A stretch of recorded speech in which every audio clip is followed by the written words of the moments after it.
All right, on this episode of Bowks Talking Bouts, very excited to be talking to an individual ready to compete with PFL, which goes down on April the 12th, as Josh Silveira and Sadibou Sy step into the PFL Smart Cage. And great having Sadibou on the show. How are you doing, man? You having a good day? Yes, sir. I'm doing great. Had a good sparring session earlier today. Thank you for having me, and yeah, feel great. Yeah, who were you sparring with earlier? Like, who were you just getting in that work with? We have so many great guys in the gym: Chris Curtis, D-Rod, Sean Strickland, Brad Tavares, Michelle Pereira. Oof, I can't even name all of them. I don't wanna.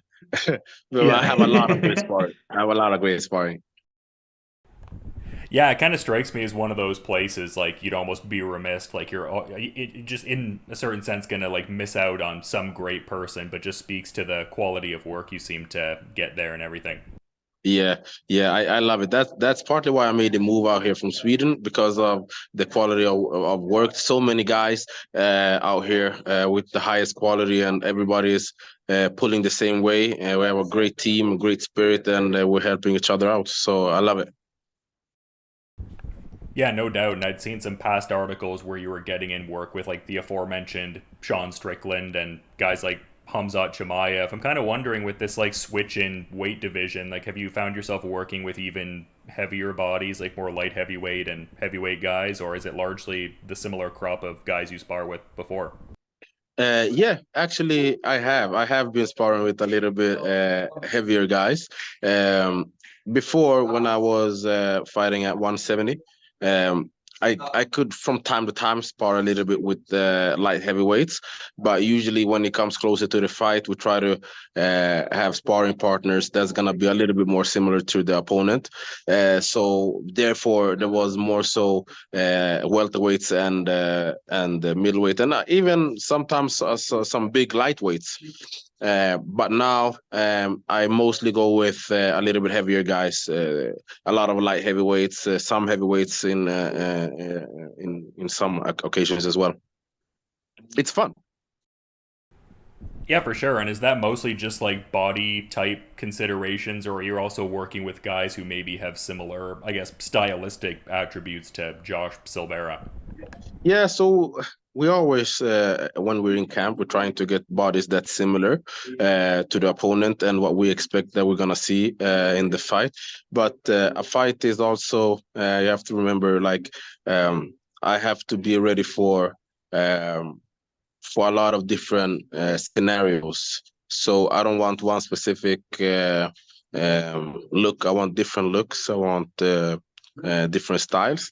So in camp, I spar a little bit more with like similarities, but out of camp, I like to spar everyone, bigger, smaller. I just like to get different bodies. And that was something I didn't really address in the intro because I wanted to get into it in the body of our conversation. But pretty intriguing that you're jumping from welterweight up to light heavyweight. Like, what led to this transition and everything?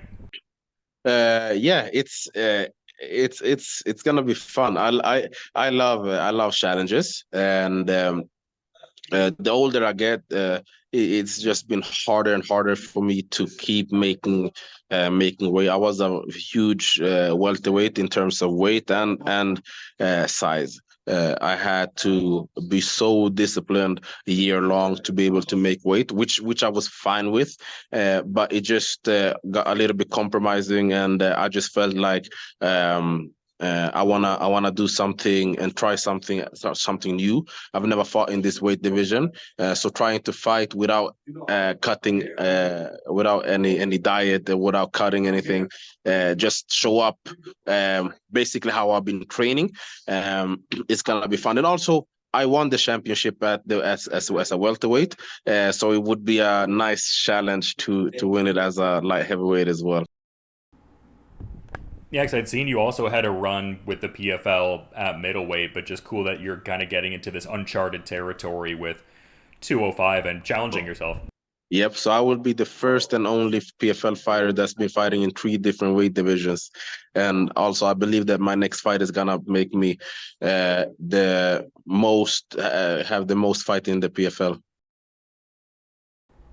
Yeah, and I mean that's incredible, especially just with like the momentum PFL has had over the years. Like I feel like it's one of those things where you've grown tremendously individually, and then the company has grown in great ways too. So I love to hear that. Yeah. So that for me, seeing where we're at today from the first show in 2018, it's beautiful to have been a part of it, and I'm so happy to be one of the PFL fighters. They are very ambitious, obviously, as you can see, and I always say that fighter friendly organization, and I believe that comes from the top. You have guys like Ray Sefo that's been fighting his whole life, so he's always going to advocate for us fighters, and I believe that's why you always hear PFL fighters being happy with the organization. I guess. Yeah, absolutely. And we're kind of talking about some of the differences in this light heavyweight move, just in as far as like some of the people you're working with. Like, are there differences in this camp as far as like you're able to do like more like strength and conditioning? Like, obviously the focus on the weight cut isn't quite as there in a pronounced kind of way. Like, what other differences are you noticing in this light heavyweight camp?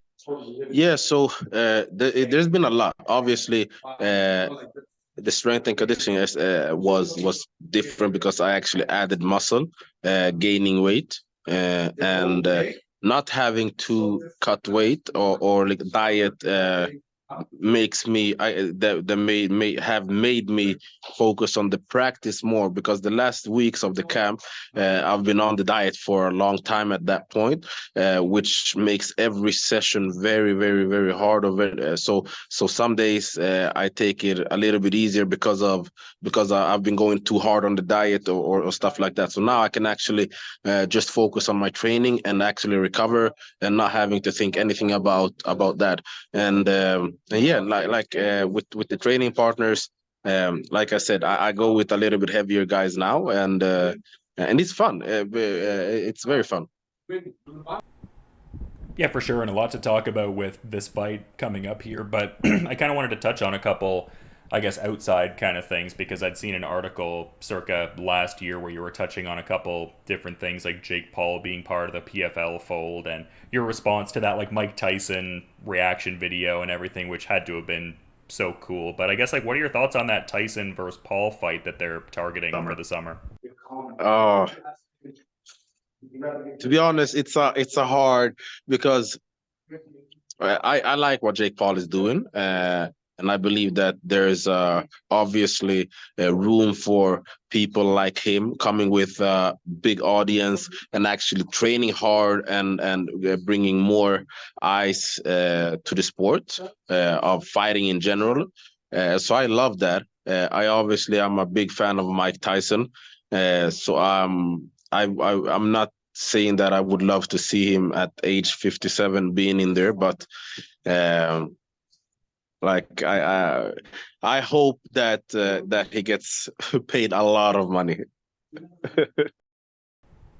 Yeah, well, it seems like it's going to be a big one, just like that foray into sports with Netflix, and seems like it's going to be in a big stadium. I guess the big question everyone has is kind of like if it's going to be an exhibition or if there's going to be certain special rules imposed on it, etc. But yeah, kind of interesting announcement and whatnot.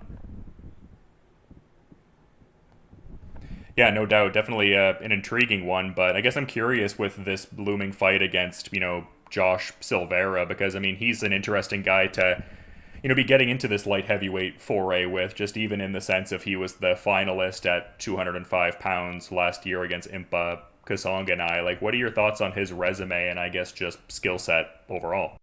Oh yeah, and like he's proven himself in in this division already. He's very well rounded, and I believe a very dangerous fighter when he gets the fight where he's comfortable.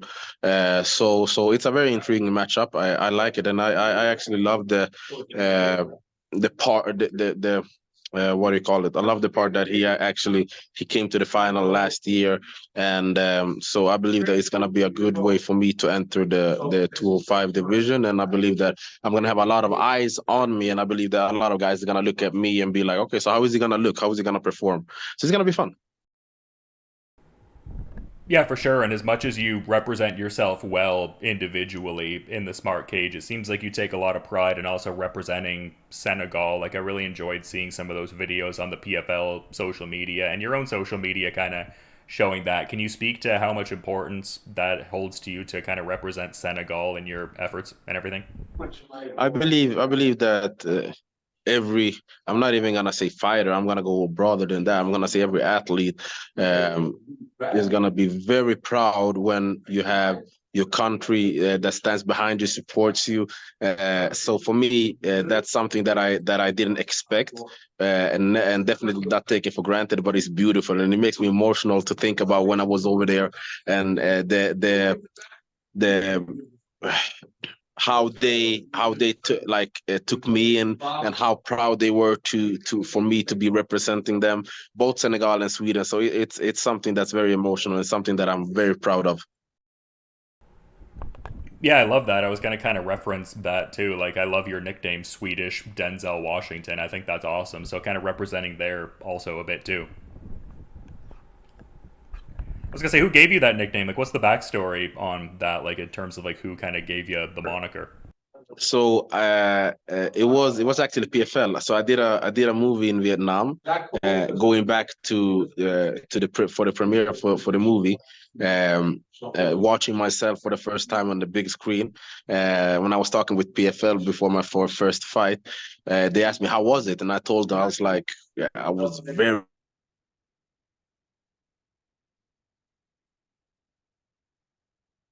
own performance, right? And they started to laugh.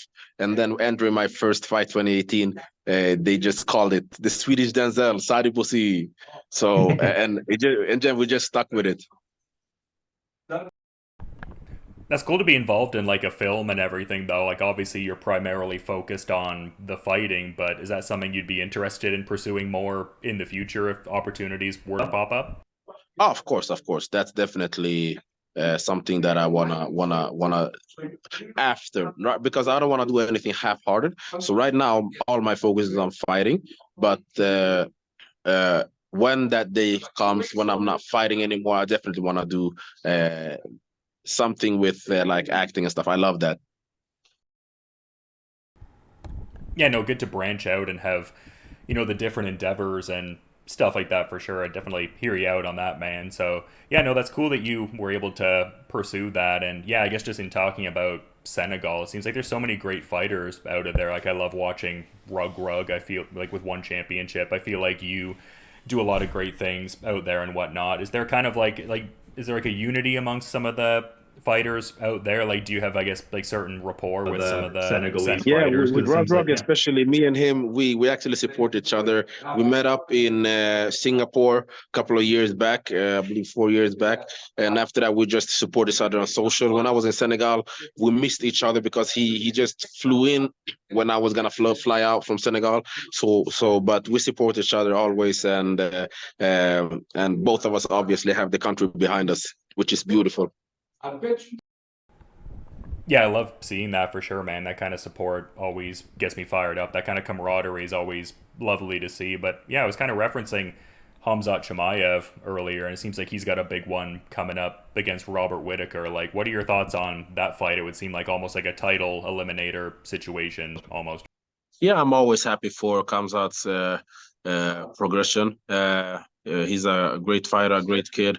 So I hope that he does what he does and he comes out with victorious and continues moving on, moving up, I should say, in the weight division. So I'm very happy for that matchup. Yeah, it just seems like there's a lot going on with the PFL too. Like, I feel like I'd be remiss if I didn't also touch on like the Bellator merger. Like, how is that kind of like fleshed out this light heavyweight field a bit more for you? Like, it must be exciting to be like facing like essentially some of the best talent from two major promotions. So when I started hearing the rumors about PFL and Bellator the first time, I was very, very intrigued. And this goes back to what I told you about PFL. It's a very ambitious organization. And So it's very bold to be able to be like, yeah, we're gonna partner up and we're gonna merge with Bellator and make it like a no-brainer of who is the co-largest organization, right? So, and I believe why I say this is because as a fighter, I love us fighters to have options. Options is good. Um, so being able to like, I love everything about UFC, but being able to have PFL, Bellator as a real option as a fighter is something that I'm very happy about as for us fighters. Yeah, I feel like Yeah, it I just feel like it just benefits the benefits the industry industry as a as a whole to whole have to have like these like these different, different, big big players players involved and involved and stuff like stuff that. like And it that. And seems it like they're seems like also they're also looking to do looking like to a do like a champ champ versus versus champ champ similar similar card card next next year as year well. as Like well. Like obviously not obviously not overlooking overlooking this this immediate immediate task, but it task, just but it seems just like there seems might like be there some might be some cool cool options in the options in the future, one future, would one think. would think. Of course, it's gonna be endless. Like even if you're not gonna compete in PFL in the tournament format, can do super fights in Bellator, can do super fights in PFL. Like I said, options is good, and it's so good for us fighters because the more we can choose, the more options we have, and the better position we can put ourselves in. It's gonna just benefit us. And it seems like they're also still looking to keep a bit of collaboration going on with like Bellator and Ryzen that had kind of existed before the merger as well. So that almost even adds to that idea you're talking about too. Like just yeah. Of course, options. I love it. I was gonna say even like the fandom perspective for me, like I mean I think seeing you under the Ryzen rule set could be incredibly interesting. Is that something you think about sometimes? To be honest, I haven't, and right now I only allow myself to think about next week because it gets so easy to just dream away and starting to. But like I have something in front of me, and I committed to this season, and that's the only thing I'm focusing on. After this season, we'll see what like just like after last season, we sat down and we were like, yeah, I think the best move for us is to move weight divisions. Boom. After this season, we'll see what the best move is, and that's what it all goes back to options. Yeah, and I think it just shows like it's interesting because I mean you've obviously been a PFL champion, you've won the $1 million, but yet you seem so like grounded and motivated and still like looking towards that next thing. Like where do you think that comes from? Just that certain I guess like groundedness and like being present but also very mindful of your future as well. For me, I always thought like if I can be the best at getting better and the best version of myself and keep improving and keep getting better, everything else will come. Like the money and the bigger fights will come. So I just focus on the craft and focus on staying disciplined and staying hungry. Uh, and as long as I do that, and as long as I still improving, I will keep fighting. When I feel like I'm not I'm taking days off when I shouldn't and stuff like that, when I'm gonna start being worried about is this still something that I want to pursue? But I have so much more to do, and like I said, I'm going for the light heavyweight title. Yeah, I got more viral wheel kick knockouts to land, I guess, eh? I do that. I definitely. No, yeah, it's so exciting, man. Like when I had initially seen you were jumping up to light heavyweight, I just thought that was so intriguing and really commendable in a lot of regards. Just really shows that desire to test yourself and keep adding to the resume. Like you said, the depth of PFL fights you've had and stuff like that. So yeah, just so exciting, man. But I mean, been great getting to talk to you. I'm sure I could ask you a ton more questions, but I want to be considerate to your time and schedule, Sadibou. So I'm curious if maybe there's a final parting thought you might have as we're wrapping up, man. I just want to say, make sure you tune in next Friday. I'm gonna put on a show. I'm gonna put on a show for you guys. So make sure don't miss it. Don't blink.